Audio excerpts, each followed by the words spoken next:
नमस्कार। आज हम कहानी सुनने और सुनाने के लिए उपस्थित हुए हैं। जो कहानी मैं आज सुनाने जा रहा हूँ उसका नाम है मुर्दा स्थगित। यह कहानी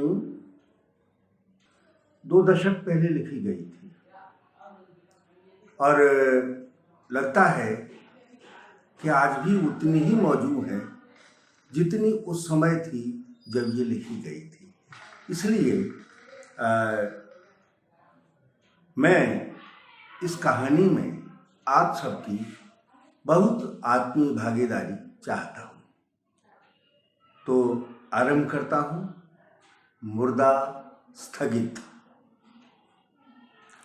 शहर के अखबार तो पिछले कई दिनों से चिल्ला रहे थे कि जिस दिन हुजूर की पुत्री ससुराल जाएगी सारा शहर रोएगा। बात कहने का ढंग कुछ फुहड़ हो गया, अन्यथा रोने को भी अलंकृत किया जा सकता है, जो कि अखबार कर रहे थे। जैसे हर आंख नम होगी, प्रेमाश्र के मोतियों की बरसात के बीच डोली उठेगी, नगर की जनता आंखों के जल से अर्घ्य देगी, आदि आदि। सबका सीधा सा अर्थ यही था कि शहर रोएगा, और चूंकि वह शहर का नागरिक है अतः उसे अपना कर्तव्य अच्छे ढंग से निभाना है। कर्तव्य पालन में अखबार चौकस था, अतः घुमा फिरा कर यह सूचना दे ही देता था कि अमुक दिन आपको रोना है, किंतु वह सोचता था कि अभी तो वह दिन दूर है, देख लेंगे। परसों अचानक लेटे लेटे उसे ख्याल आया कि कल बारात आने वाली है, 1-2 दिन बाद विदा होगी। वह देखे तो कि विधिपूर्वक रो सकेगा कि नहीं। अंधेरे कमरे में रजाई से ढका वह रोने की रिहर्सल करने लगा। कुछ फिल्मों और नाटकों के दृश्य याद कर वह करुणा और संवेदना को आंखों की ओर समेटने लगा। साथ सो रहा बच्चा कुनमुनाया तो उसकी क्रियाशीलता बाधित हुई, हल्का सा गुस्सा हो गया। ठीक तभी लगा कि बच्चे 2 भी ज्यादा है, सिर्फ एक हो जिसे पत्नी ही संभालती रहे। अचानक उगे गुस्से के कारण कोशिश से पैदा की गई करुणा डरकर छिटक गई। यह तो तय था कि उसे रोना है, देखना यही था कि वह कितने बेहतर और शिष्ट ढंग से रो सकता है। अचानक याद आया कि स्कूल तथा कॉलेज के शुरुआती दिनों में वह शीशे के सामने खड़ा होकर नाटक या भाषण का अभ्यास किया करता था। अभी भी दाढ़ी छीलते या बाल कटाते समय वह अनेक मुद्राओं का अभ्यास दोहरा लेता है। उसने रजाई सरकाई और खड़े होकर शीशे की जगह टटोली। बत्ती जलाने से पत्नी जाग सकती थी। अपने देश में औरत को तो हर जगह हर तरह से रोने की सुविधा है, किंतु वह मर्द है। शीशा हाथ में ले वह पाखाने में जा घुसा था। कल बारात आ गई थी। अगवानी से लेकर जनवासे तक के रास्ते सज चुके थे। शेष शहर भी सज रहा था। आजादी के बाद वर्ष समर्पित किए जाने की परंपरा है। पहले ही घोषणा हो जाती है कि अगला वर्ष महिला वर्ष होगा या विकलांग वर्ष। चुनाव वर्ष तो ऋतुचक्र की तरह हर 5वें साल आता ही है, पर जैसे कि प्रकृति कभी कभी उत्साहित हो ठेठ जेठ में भी बाढ़ ला देती है, या भर पावस में लदे फदे बादल अधिकारियों की मीटिंग की तरह बिना कोई निर्णय लिए प्रोसीडिंग में अगली मीटिंग की सहमति दर्ज कर घर चले जाते हैं, चुनाव वर्ष भी आगे पीछे हो लेता है। चालू साल सूखा वर्ष है। किसान चिंतित है, सरकार चिंतित है, शहर भी चिंतित है। शहर की चिंताएं और भी हैं। मसलन रामायण सीरियल के समय विद्युत विभाग की लापरवाही, क्रिकेट खेल का प्रसारण होना या न होना, सिगरेट, शराब की कीमतों का बढ़ना, बाबरी मस्जिद वगैरह। गांव एक सूची कार्यक्रम के तहत सूखा वर्ष मना रहा है। पानी धरती के पेट के नीचे धसक गया है। किसान के पशु परिवार को चारा नहीं, वह हाथ चला भी रहा है और हाथ जोड़ भी रहा है और काम भी कर रहा है। शहर काम नहीं करता, वहां सरकार रहती है सो वही काम करती है। शहर विरोध या समर्थन करता है। शहर में सूखे का असर नहीं है, बड़े बाजारों और बड़ी सड़कों पर तो बिल्कुल नहीं। सूखे की क्या मजाल के उधर का रुख करे। सूखे की प्री बस्तियां और गलियां यहां भी हैं, किंतु वे राजमार्गों या मीना बाजारों से दूर रखी जाती हैं। हर मौसम के अनेक लाभान हैं। सूखे के मौसम का सबसे बड़ा लाभ यह है कि मेहनत सस्ती हो जाती है। सरकार के नैतिक और राजनीतिक दायित्व के तहत सूखा पीड़ित शहर की सड़कें और भी चिकनी हो गई। गांव से ट्रकों और ट्रालियों में सूखी मिट्टी लाकर शहर की पथरीली जगहों पर बिछाकर हरियाली रोपी गई। शहर को खूबसूरत बनाना है। आज तो शहर बेहद खूबसूरत हो उठा है। दुल्हन की तरह सजा कहना शहर का अपमान करना है। दुल्हन तो हर किसी अरे गहरे नथु खैरे की बेटी भी बन जाती है। कहना होगा कि शहर अप्सरा की तरह सजा है। एक बात समझना जरूरी है, गांव तो मिट्टी है। मिट्टी का सजना क्या और न सजना क्या। कस्बे कभी कभी सज लेते हैं, शहर तो सजे ही होते ही हैं। त्योहार उत्सव पर वे विशेष रूप से सजते हैं और राजधानी वह नित नई सजती है, वारंगना की तरह। आज शाही सवारी निकलेगी। जनता आकुल व्याकुल है दर्शन के लिए। तरह तरह के बैनरों से सजा स्वागत द्वार, हजारों हजार। हुजूर महामहिम है। वे अपने लिए कुछ नहीं चाहते, सब कुछ जनता के लिए चाहते हैं। वे लोकप्रिय हैं क्योंकि हर महामहिम लोकप्रिय होता है। उनका हर काम जनता का काम होता है, जनता के लिए होता है। जनता अनुग्रहित है कि जो काम वह नहीं कर पाती उसे महामहिम कर लेते हैं। यही देखिए कि इस साल सूखे ने अनेक जोड़े बनते बनते रुकवा दिए। पेट भरे या उत्सव मनाए, हुजूर ने सोचा कि उनकी उत्सव प्रिय प्रजा दुखी और वंचित है। उनकी बेटियों की शादी नहीं हो पा रही, तो चलो हम कर देते। हुजूर ने गरिमा और गंभीरता से कार्य कारण का संबंध जोड़ते हुए अपना मंतव्य जाहिर किया। चीखे जनहित की यह खबर ले उड़े, आसमान गूंज उठा, प्रजा धन्य हो गई। सड़कों पर बेतहाशा हुजूम उमड़ पड़ा है। जाने कौन कौन तो आया है इस शादी में, जिनके सिर्फ नाम सुनते थे या नाम तक नहीं सुने वे भी। बड़ों ने थैलियां खोल दी, छोटों ने जेबें टटोली और रोने के लिए राजमार्गों के आसपास इकट्ठे होने लगे। बचे खुची आंसुओं से उन्हें नगर की बेटी को विदा करना है। हुजूर ही नगर है, हुजूर सामर्थ्यवान है। वे नगर तो क्या देश तक हो सकते हैं। सारा नगर गौरव के सागर में डुबकी लगा रहा है। बारात लाने वाले भी महामहिम हैं, उन्हें भी चाहिए। गांवड़ी कहावत में लाखों चिट्ठियां फाड़ी गई हैं। ठठ के ठठ देहाती जेब में राज चिन्ह मुद्रित चिट्ठियां धरे राजपथ के किनारे खड़े हैं। एक बोला, भाई वाह क्या छवि है। महात्मा तुलसी कहे गए हैं, सम समधि देखे हम आजू। सही है, सांप का मुंह सांप ही सूंघ सकता है। वह जेब में रखे निमंत्रण पत्र को उंगलियों से सहलाने लगता है। कल यह पत्र उसे फ्रेम में जड़वाना है। शाही सवारी देखने के लिए जन समुद्र ठाठे मार रहा है।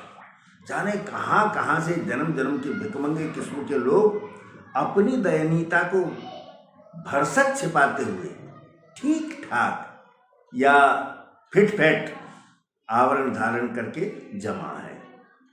आतिशबाजी जारी है। क्यों कर रहे हैं ये लोग आतिशबाजी? नहीं, ये सिर्फ श्रद्धा नहीं है, उस हवा का भी असर है जो बह रही है। पड़ जाए कहीं हुजूर की निगाह में, नाम भी पूछ लिया तो धन धन्य हो जाएंगे। नाम के सारे कुछ तो जुगाड़ कर ही लेंगे, पर उसे क्या जुगाड़ करना है? वह तो अपने परिवार का पेट भर ही रहा है, बहुत से लोगों की तुलना में अच्छे तरीके से। उसके लिए तो कोई चांस भी नहीं, चांस यानी भाग्य। वह थोड़ा सा ही सही सोचता क्यों है? चांस की फिराक में क्यों नहीं रहता? ये सोचना ही तो चांस को मार देता है। पत्नी और बच्चों को एक पर्च करके छज्जे पर लटका कर वह सड़क पर आया। सड़क के दोनों ओर सिर ही सिर, हर 10 कदम पर डंडाधारी वर्दी, बीच की सड़क 15 फुट साफ रखने के लिए। दबाव सड़क की ओर बढ़ता तो डंडा पीछे धकेल देता। शाही सवारी आने में अभी काफी देर थी। लाल बत्ती वाली गाड़ी थोड़ी थोड़ी देर बाद बीच की खाली सड़क पर दौड़ते हुए प्रशासन की सतर्क उपस्थिति की याद दिला जाती थी। नगर की जनता धैर्य के साथ बतियाते गलियाते किनारे जमी थी। कोई बोला, यार बड़ा चुतियापा है, कब से खड़े हैं? अभी तक आ जाना चाहिए था टाइम के हिसाब से। क्यों? क्या तुम्हारे नौकर हैं जो तुम्हारी घड़ी की सुई के साथ चले? अरे ब्याह बारात की ठसक का मामला है, फिर राजाओं के रेले ठहरे। दूसरे ने कहा, नहीं, मेरा मतलब अखबार में छपे कार्यक्रम से था। ठीक है, अखबार तुम्हारे मतलब से निकलता है। यार अखबार पढ़ते तो हम ही है ना। माना पढ़ते हो, पर किसके बारे में पढ़ते हो? मतलब खबरें तो होती ही हैं।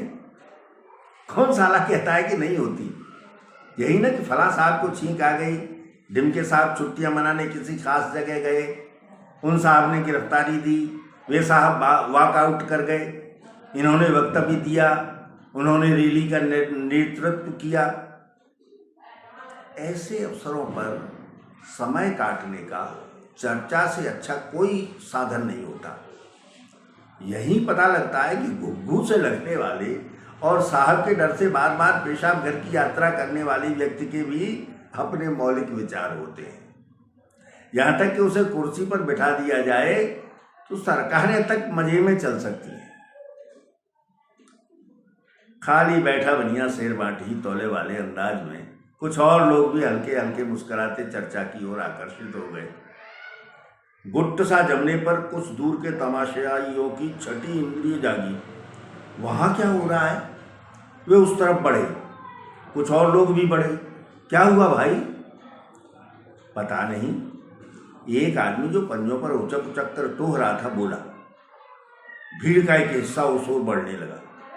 दूर दूर से निगाहें उधर ताकने लगी। लॉ एंड ऑर्डर का खतरा भांप कर छोटा दरोगा कुछ डंडों के साथ लपका। वह पीछे था, आगे आदमियों की गांठ थी। डंडों ने थोड़े से चमत्कार का प्रदर्शन किया तो गांठ ढीली पड़ गई। अपने चूतड़ों को सहलाता हुआ जैसे तैसे किनारा पकड़ पाया। नहीं, यहाँ एक जगह खड़े रहना ठीक नहीं। इससे तो अच्छा है कि वह सवारी के रास्ते आगे बढ़े। अभिवादन और श्रद्धा स्वीकारते हुए हुजूर सवारी को यहाँ तक पहुँचने में जाने कितनी देर लगेगी? कुछ आगे बढ़ लें तो देखकर वह जल्दी घर लौट लेगा। बाजार की रौनक भी दिखाई आएगी। वह बढ़ लिया। शाही स्वागत में मुख्य मार्ग जगर मगर हो रहे थे। अनगिनत झालरें, बल्ब रीतकालीन कविता की बात चकाचौंध मार रहे थे। विद्युत विभाग पूरी तरह मुस्तैद था कि आपूर्ति में बाधा न आए, जनता की खुशी में खलल न पड़े। अतः सीधे खंभों से बिजली लेने की मौन स्वीकृति थी। गलत सही बिल आने का कोई खतरा नहीं था। बिजली जी भर लुट रही थी। ये विवाह बार बार होना है क्या? बांस, बल्लियां, लोहे के पाइप सड़क की देह पर किए गए छेदों में ठुके अभिनंदन के भार से झुके झुके पड़ते थे। हजारों बैनर तो स्थायी थे जिन्हें कहीं भी कभी भी किसी के लिए भी लटका लो। उसी संख्या में नई से नई प्रांजल और चिकनी भाषा में दमकते पोस्टर और बैनर फूल पत्तियों के बीच दांत निपोरते से जान पड़ते थे। कई स्वागत द्वार तो इतने कीमती कि जिनकी लागत में बेचारे बापों की दो लड़कियां निपट जाएं। पेड़ों से नोची खसोटी हुई हरियाली मार्ग पर बिखेर दी गई थी। ऊंचे भवनों के आसपास परिंदे चक्कर काट रहे थे। टूट हुए पेड़ों के बीच उनके घर की पहचान खो गई थी। धक्के खाते धक्के आते बचते घिसटते हुए वह उल्टी दिशा में सरकता गया। मार्ग पर प्रतीक्षा बिखरी पड़ी थी जो पिछले कुछ दिनों से ज्यादा ही गहरा गई थी। जन्म, मरण, चोरी, डकैती, बलात्कार 2-3 दिन से बिल्कुल बंद थे। अखबारों और चर्चाओं में सिर्फ शादी थी। आज तो उत्सुकता का चरम था और सारे शहर में आदमी के नाम पर सिर्फ हुजूर थे। वह सुस्ताने के बहाने एक जगह ठहरा। शिष्ट से दिखने वाले 3-4 लोग कुछ हटकर खड़े थे। भद्र जनोचित दूरी रखकर वह भी खड़ा हो गया। 4 समझदार किस्म के लोगों के बीच विचारों का आदान प्रदान जरूरी होता है, वे भी कर रहे थे। क्यों भाई शैवाल जी, नमक तो अब बड़े बड़े पूंजीपति भी बनाने लगे हैं। हमारे घर भी टाटा की थैली आती है, पर ससुरा पता नहीं इस खानदान के नमक में ऐसी क्या बात थी कि पीढ़ियां बीत गईं, फिर भी शहर का आदमी कहेगा कि हुजूर का नमक खाया है। जाने किस प्रयोगशाला में बनता था इनका नमक। शैवाल जी ठहाका लगाते बोले, चचा, नमक बड़ा महिमावान पदार्थ है। वाजिद अली शाह का नाम सुना है? उसे भी छोड़ो। अपने बापू कोई चूतिए थोड़े ही थे कि यूं ही नमक आंदोलन चलाते। चचा मुंह फाड़कर शैवाल की ओर देखने लगे। बगल के सज्जन दाढ़ी के बाल नोचते बोले, चाचा, नमक वमक कुछ नहीं, जनता भी समझदार हो चली है, यह सब कौतूहल प्रियता है। लोग द ग्रेट जेमिनी सर्कस देखने के मूड में हैं। सुना है कि हिंदुस्तान भर के राजे रजवाड़ों ने अपनी अपनी पगड़ियां, अंगरखे तहखाने की संदूकों से निकाल धो पहुँचकर पहने हैं। थोड़ी ही देर में सड़क पर आपको 18वीं सदी नजर आएगी। लोग 18वीं और 21वीं सदी का कॉम्बिनेशन देखने खड़े हैं। सवाल लोकतंत्र का है। लोकतंत्र क्या चीज है ये? आदरणीय, एक शब्द भर है जिसे उछाला जा सकता है, चुभलाया जा सकता है। इसके नाम से तुम अपने विरोधी पर हमला कर सकते हो, ताकत हो तो लतिया भी सकते हो। लोकतंत्र, समाजवाद वगैरह आज के अल्लाह अकबर और हर महादेव हैं। शैवाल जी बहस को भटकती देख मुद्दे पर लाए। दरअसल इसे लोकप्रियता से जोड़ना गलत है। अजूबे को देखने के लिए भीड़ उमड़ती ही है। आप प्रचारित कर दें कि शहर के फला मैदान पर सरेआम फांसी लगाई जाएगी, देखिए भीड़ शहर के चूहे तक वहां पहुंच जाएंगे। या प्रचार हो जाए कि 100 या 50 आदमी नंगे होकर ढोल नगाड़े बजाते गुजरेंगे, इससे दुगनी भीड़ देख लेना। दरअसल लोग ढर्रे की जिंदगी में कुछ चेंज चाहते हैं, उत्तेजक किस्म का कुछ भी। रोज रोज का वही गीत है कि हाय महंगाई, हाय भ्रष्टाचार, हाय पतन, बीवी बच्चे, घर, ऑफिस, अफसर, डरना भवकना। स्वयं कुछ बदलाव ला नहीं पाते तो कोई और ही ला दे। उनके लिए घंटे 2 घंटे का तमाशा भी महत्वपूर्ण हो गया है। इन्हें खंभा नोचता छोड़कर वह आगे बढ़ लिया। मार्ग के दोनों ओर छज्जों, बालकनियों पर महिला वर्ग अपने परंपरागत धैर्य के साथ पूरी राजी खुशी सहित जगह जगह डटा हुआ था। लगता था कि ये किसी भी घटना की महीनों इसी तरह प्रतीक्षा कर सकती है। वह दृश्यों पर दृष्टि फटकारता जा रहा था कि कंधे पर दबाव पड़ा। क्षण के किसी 100वें या 1000वें अंशकों से गुदगुदी पैदा हुई। किसी कोमल हथेली का स्पर्श। दबाव बढ़ा। क्यों, हम भी तो खड़े हैं राहों में। वह मुड़ा। अरे तुम? हाँ, कभी कभार हम पर भी नजर डाल लिया करो। ये नागेश जी थे, स्थानीय अखबार के नगर प्रतिनिधि, महत्वपूर्ण व्यक्ति थे, कुछ मस्त तबीयत के भी। दोस्तों के बीच स्वयं को नरक प्रतिनिधि कहते थे। कड़की के दिनों में कुर्राकर और गीले समय में याद स्तुत से। बोले कहो क्या राय है? उसने कहा अपना क्या राय तो तुम्हारी मालूम होना चाहिए, वही महत्वपूर्ण है। साथ चलते चलते नागेश जी ने कहा दोस्त अपनी राय तो कल सबको मालूम हो जाएगी। हाँ मेरी नहीं, अखबार की, अर्थात मालिक की, सेठ की। सेठ की क्यों, तुम्हारी क्यों नहीं? तो सुनो एक किस्सा। निराला पर अखबार में एक अच्छा लेख छपा। हाँ तो मत सुनो। दूसरे दिन कुछ समझदार लोगों की प्रशंसा भरी चिट्ठियां आई, 2-4 फोन भी। अखबार सेठ अक्सर प्रधान या मुख्य संपादक कुछ न कुछ होते ही हैं। सो वे प्रसन्न भय, गदगदायमान होकर उन्होंने अपने लेखक कर्मचारी को तलब किया। उससे शाबाशी का पहला ही शब्द कहा था कि कहीं से फोन आया। ये सुनते रहे। लगभग पटकने के अंदाज में उन्होंने फोन रखा तो ये 5 कॉलम का अल्पेजी लेख आपने लिखा था। सेठ जी की प्रसन्नता की सूचना लेखक कर्मचारी को मिल चुकी थी। वह सम्मान में दोहरा हो गया, जी बाबूजी। और जो रंगश्री मिल के मैनेजर साहब ने क्रिकेट टूर्नामेंट का उद्घाटन किया था, खिलाड़ी भावना पर भाषण दिया था, उनकी फोटो। उस खबर को कभी भी दिया जा सकता है। उस दिन निराला जयंती थी। तो भाई साहब आप ऐसा करें कि ये निराला कौन है, उससे 10,000 के विज्ञापन ले आए। सेठ जी ने कहा। लेखक सेठ पिटा गया। सेठ जी ही बोले भाई साहब जब आप निराला या जो भी हो उससे विज्ञापन तक नहीं ला सकते तो हमारा दिवाला निकलवाने पर क्यों तुले हैं? अगर ये तुम्हारा रिश्तेदार हो तो चलो डाल दो इसकी खबर भी, पर भाई साहब इसके लिए 5 कॉलम और आधा पेज बर्बाद करने का हक आपको किसने दिया? समझे श्रीमान? नागेश जी ने उसका हाथ झकझोरा। देश विदेश के कई पत्रकार इस समय शहर के आतिथ्य का सुख उठा रहे हैं।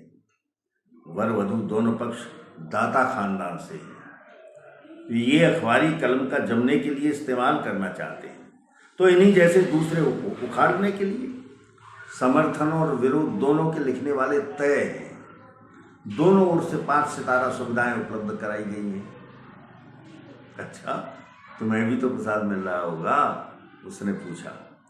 तुमने वो कहावत नहीं सुनी, गांव का जोगी जोगना आन गांव का सिद्ध? बात कुछ और आगे बढ़े कि दोनों के बीच भारी भरकम सी वर्दी आ गई। नागेश जी को शहर कोतवाल से हाथ मिलाता छोड़ वह तेजी से आगे बढ़ गया। VCR पर रामायण का रंगीन प्रदर्शन काफी भीड़ को आसपास समेटे था। कोई सज्जन दुखी हो रहे थे कि ये ससुरा बाजी मार ले गया। भीड़ के कारण हुजूर का ध्यान उधर जरूर जाएगा। अपने मंडप पर इससे चौथाई जमावड़ा भी नहीं। उनके अंतरंग से दिखने वाले ने सलाह दी, ऐसा करते हैं बॉस, अभी 15-20 मिनट का टाइम है, अपन लागत ब्लू फिल्म चढ़ाए देते हैं। चिड़िया भी रामायण के पास रुक जाए तो नाम बदल देना। सलाह पर मुस्कुराता हुआ बड़ा तो शाही सवारी की धूम थी। अजीब दृश्य था। अभिवादन और एहसान के बोझ से फूलों के साथ बिछी जाती प्रजा और प्रजा परायणता को स्वीकार करते हुजूर। मोतियों, हीरों, जाने किन किन चमकने वाले पत्थरों की झालरों में लिपटी पगड़ी और पोशाक, आंखों पर सूरज की रोशनी के साथ रंग बदलने वाले कांचों का चश्मा, जुड़े हुए आश्वस्त हाथ और उनकी बगल में भी हुजूर यानी पूरी प्रजा के समधी। अगले वाहन में दिव्य दर्शन देते वरवधू, छायाकारों, फिल्मकारों की गाड़ियों से चकाचौंधी उगलते कैमरे, अनगिनत साफे, अंगरखे, तलवारें, कटारें, पानदान, पीकदान और सबसे पीछे हाथ जोड़े नगर का भविष्य यानी हुजूर के उत्तराधिकारी युवराज। आगे पीछे अगल बगल वर्दी, डंडे और संगीत। उसे एक और अनुभव से साक्षात्कार हुआ। वह हतप्रभ था, वह कुछ भी तय नहीं कर पा रहा था कि जाने वह चल रहा है या खड़ा था या भीड़ के साथ लुढ़क रहा था। किसी से टकराया, अंधे हो गए, दिखता नहीं क्या? बारीक आवाज। उसे भय ने धर दबोचा। अगर यह आवाज चप्पल उतार ली तो? घिघियाते हुए उसने सॉरी कहा और रैला निकल जाने की प्रतीक्षा करने लगा। उसके मफलर को उसास से छूती कोई कॉलेजी तरुणी अपनी साथिन से कमेंट कर रही थी, सच्ची इसको कहते हैं शादी। पार्टनर हो तो ऐसी हो, वरना हाय तो चढ़वा दे तेरा भी नाम दहेज की लिस्ट में, तू भी क्या याद करेगी, बोल, दूसरी ने कहा। एक शैतान ख्याल उसके मन में आया कि शहर की जाने कितनी लड़कियां और महिलाएं इन ललवाते और चमकते चेहरों में अपने पति की कल्पना कर रही होंगी। सबके सामने तो ये देव रूप में दर्शन देते हैं। रात दिन रोटी की तलाश में झुलसा और बोझा घरेलू चेहरा इनके मुकाबले क्या टिक पाएगा? शहर की वर्ण संकरी इच्छा के ख्याल ने उसे बेचैन कर दिया। उसकी पत्नी भी तो इन्हें देखने बैठी है। वो घबराया सा बच्चों को घर ले जाने के लिए लपका। शाह और शाही दंपति को घूम कर जाना था। इसने सीधी सकरी और उबड़ खाबड़ गली पकड़ी। शहर के भूगोल से वह परिचित है। ऐसी हजारों अंधेरी गलियां हैं जो पीछे बंद हैं और आगे राजमार्ग पर खुलती हैं। कुछ बीच की सड़कें भी हैं। 20 मिनट में उसने रास्ता काटा होगा कि गली के राजमार्ग वाले मुहावने से लोग बदहवास हाँफते पीछे मुड़ देखते गली में धंसे चले आ रहे थे, जैसे यह उनकी सुरक्षा का किला हो। क्या हुआ भाई? पता नहीं, उधर कुछ है। धोखनी के साथ एक ने इशारा किया। वहां राजमार्ग पर? हाँ, वहीं कहीं। भागने वाला अब कुछ इत्मीनान में था। उधर तो सवारी आ रही है, पुलिस लगी है। बात पूरी होती कि एक देरी पर आधे अंदर आधे बाहर नागेश जी दिख गए। वह तेजी से उनके पास पहुंचा। घबराहट तो नागेश जी के चेहरे पर भी थी, किंतु उसे देखते ही खिल गए। अरे कहाँ जा रहे हो? खोपड़ी खुलवानी है क्या? उधर पुलिस रिहर्सल कर रही है। वजह है मुर्दा, घबराओ मत, अभी तुम्हारा नंबर नहीं आया। इधर आ जाओ वत्स, तुम्हारी जिज्ञासा शांत करो। हाँ, ऐसे अच्छे बच्चे की तरह सुनो। विश्वस्त सूत्रों के अनुसार कल सायं इस अंधेरी गली में किसी जर्जर नाव का इकलौता खिलौनहार मर गया।